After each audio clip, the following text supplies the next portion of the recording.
Morning, folks. It is not a nice day. It's a sunny day, but the wind is blowing. We got a snowstorm coming in from the west. Went yesterday. I had to go grab some tools that I had left at a buddy of mine's house so we could go do another project. This week has not been very nice to us. Last week and this week have been pretty much a bust. We got a little bit of stuff done on Monday on a timeless project, but just not a whole lot that we can take and do when the wind is blowing and it's just dirt, just dust and sand in the air. So I'm gonna get everything fed. Yesterday, like I said, we went and got hay and last night the winds were so bad that there was a wreck. Let me take and show that to you. Alrighty guys, we're on our way home. We've actually got a load of hay on our trailer, and we're in the little Mazda, and we have had some serious winds today. Up to 66 miles an hour. We tried to go work on a few projects, but it just didn't happen today. It was just way too bad. And here we are just outside of town here, and it looks to be a mobile home flipped upside down. That's how bad the winds are. Yesterday I lost a bale of hay in this same area. Thank goodness it didn't take and just blow all to pieces. I was able to put a strap around it and get it back on the truck, but the wind was blowing so hard it popped one of my straps. So that's the kind of weather that you have in Arizona. It ain't no joke.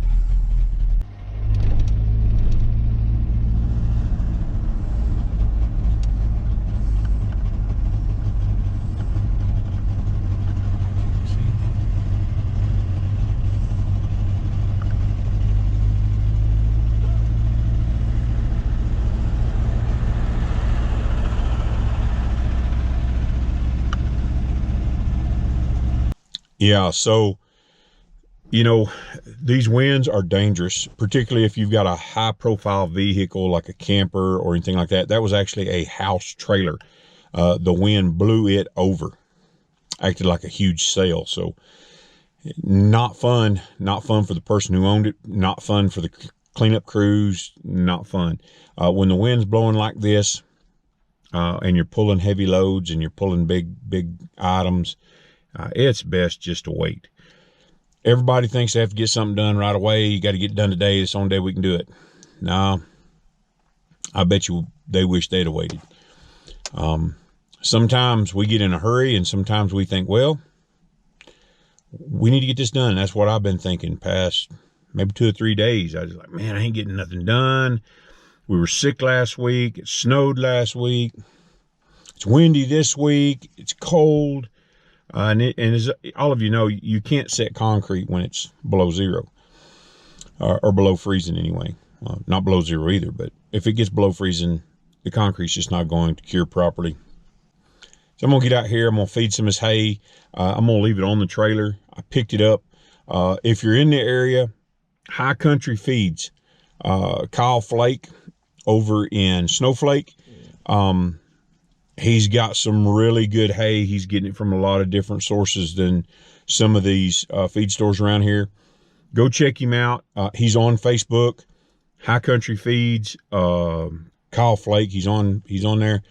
Go check him out. He's going to have 3-wire hay. He's going to have the big bales. I think these are like 1250, maybe 1,250 pound bales. It's all this little truck wanted to pull, but go check him out. You know, take and support our local business, particularly entrepreneurs that are just starting out. I like to spread my the money that I do spend on feed and supplies and stuff like that around. I hate giving it to big corporations. I'd rather give it to taking these small business owners, because they're just like us. They're trying to make a living. They're trying to pay their bills and trying to take and grow their business. So go over and check them out. Other than that, I'm gonna go out here and I'm gonna work Prince Jack a little bit and just kind of do some review on what I did the other day that y'all seen, and maybe add a little bit to it. So I'm gonna go get this day underway and try to beat the snowstorm. Probably not gonna be a very nice day later on. So come on with me.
In this session, as always, you'll be seeing me do some review, but I'm also going to be refining Prince Jack's motions. I'm going to be asking just a little bit more of him than I did in the previous initial session. As he progresses in his training and he understands the concepts better, I'll be expecting more of him. If you don't ever expect, you won't ever ask. If you don't ever ask, you'll never get. Particularly with a block type animal, if they understand the concept, then it's time to take and move on and do it just a little faster, a little better, a little smoother. Come up. Come up.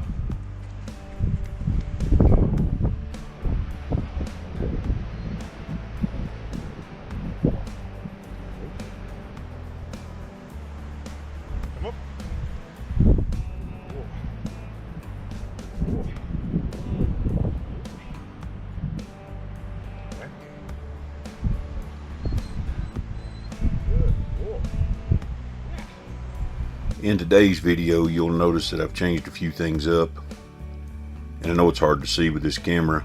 I'm kind of a one-man band. I just set the camera up, and sometimes we gravitate away from it, and sometimes we get real close to it. But I'm using a light crop. It's just a thin little crop, and I wanted to make the change over because he understood the concept of going forward. Now it's more about keeping him motivated as he's going, and what I'm looking for is a smoother, more fluid motion throughout the circle here. You notice he stops and starts a lot, so I'm using some rhythmic pressure with him where I will tap tap tap.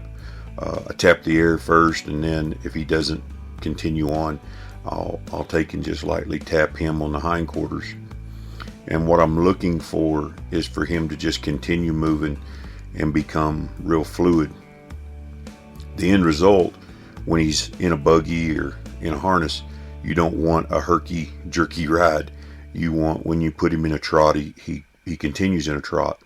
And the only way you're going to get that, particularly from a donkey, is if you have some way to motivate him to where he continues and moves on out. It's a process.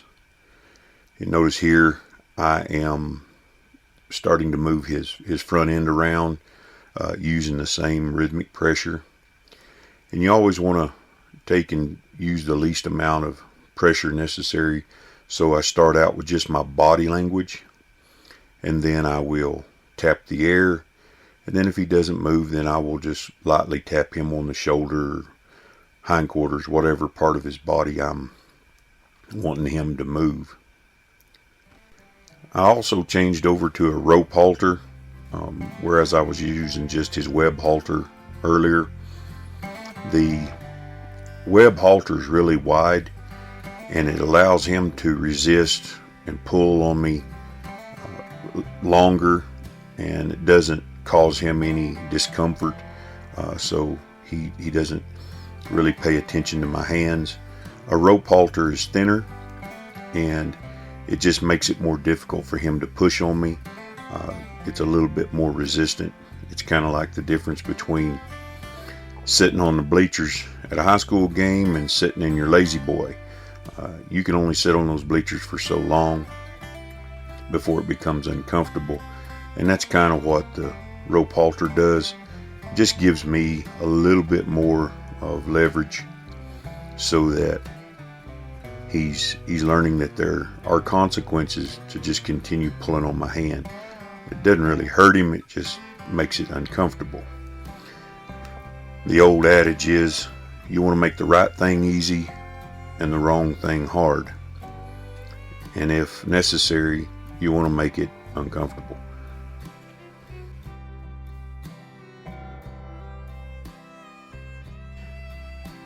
So right here I've got my stick and rope back out, and I'm just reviewing what I did in the previous session. I actually took and did it on the other side also, just wrapping it around his body, wrapping around his legs, but for the sake of time I just cut it out.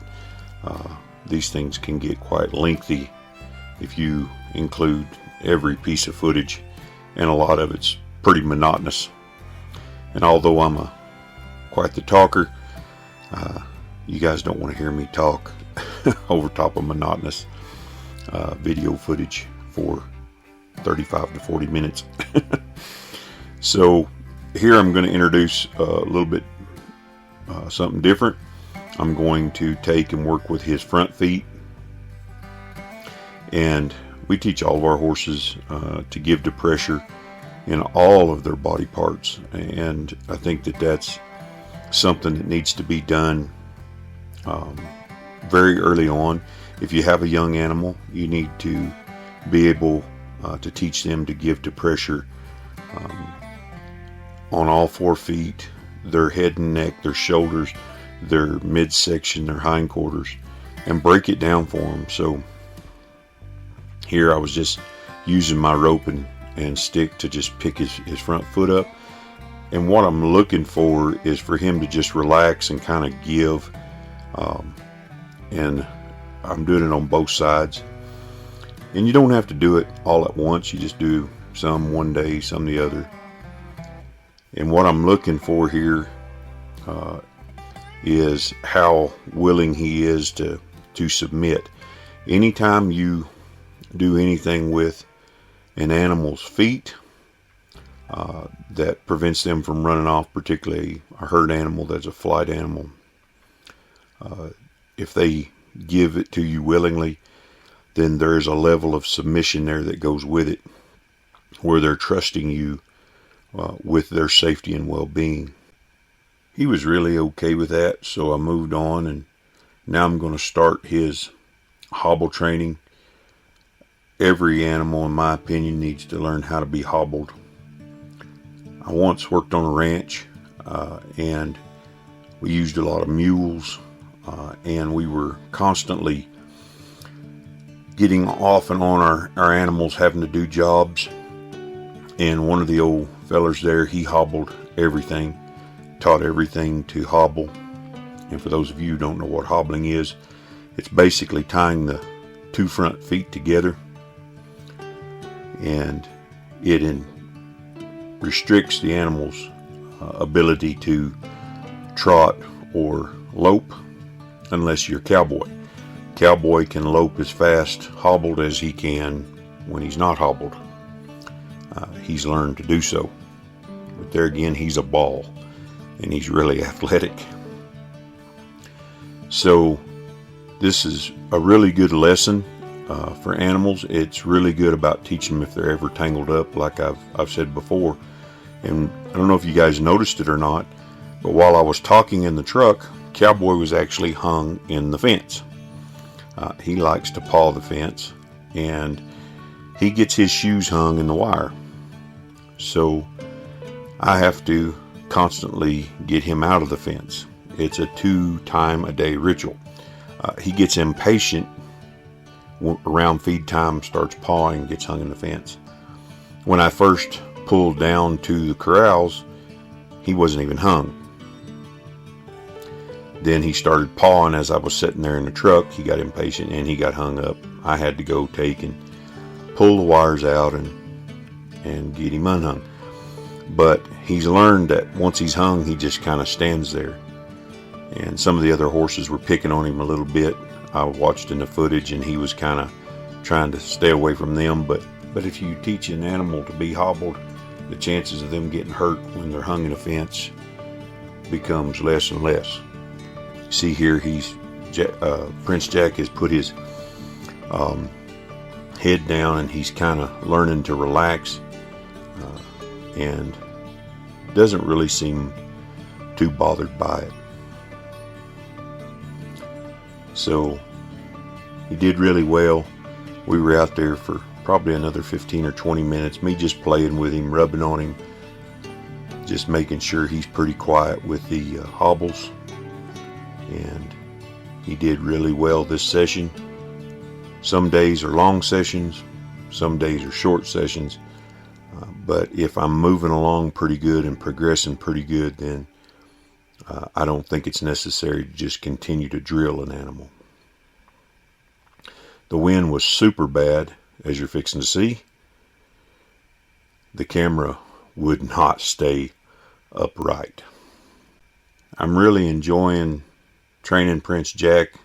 He's really an enjoyable animal. I want to thank Alan and Vicky again for giving us this opportunity. I want to thank all the subscribers, new and old, for following along on this journey. And with that being said, I'm going to end it up. Thank y'all for stopping by. Remember to like, share, and subscribe. And until next time, be not weary in well-doing, for in due season ye shall reap, if you faint not. We'll see you later.